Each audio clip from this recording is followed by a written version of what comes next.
बहुत समय पहले की बात है। काशी के पास एक छोटे से गांव में एक राजा रहता था, जिसका नाम राजा हरिश्चंद्र था। उनके पास एक अदृश्य मुकुट था, जिसे पहनने वाला अदृश्य हो जाता था। इस मुकुट के कारण राजा की प्रसिद्धि दूर दूर तक फैली हुई थी।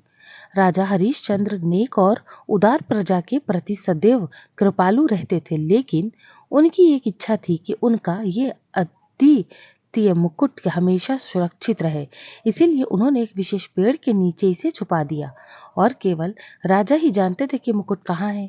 उसी गांव में एक गरीब चरवाहा था, जिसका नाम था दीनदयाल। दीनदयाल की इच्छा थी कि काश उसके पास भी पर्याप्त धन दौलत होता, तो वो अपने परिवार की बेहतर देखभाल कर सकता। एक दिन जंगल में भेड़ों को चराते चराते दीनदयाल की नजर उस पेड़ पर पड़ी और वो थकान मिटाने के लिए वहां आराम करने लगा। न जाने कैसे उसका हाथ पेड़ के एक छेद में चला गया और उसने वहां कुछ महसूस किया। उसने जब वो वहां चीज बाहर निकाली तो देखा कि वो अति सुंदर मुकुट था। दीनदयाल को नहीं पता था कि वो मुकुट कितना खास है, लेकिन जैसे ही उसने मुकुट को अपने सिर पर रखा, वो अचानक अदृश्य हो गया।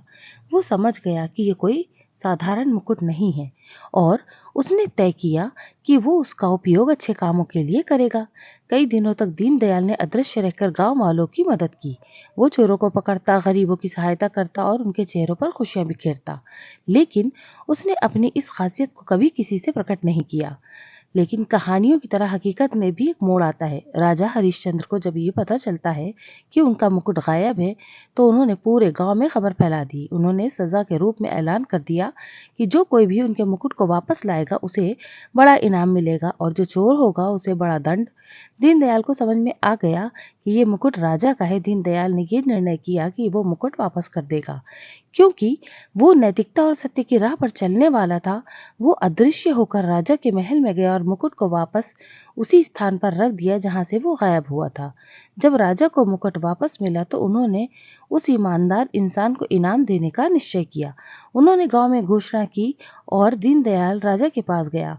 दीनदयाल ने सच्चाई बताई। राजा उसकी ईमानदारी और नेकी से बहुत प्रसन्न हुए।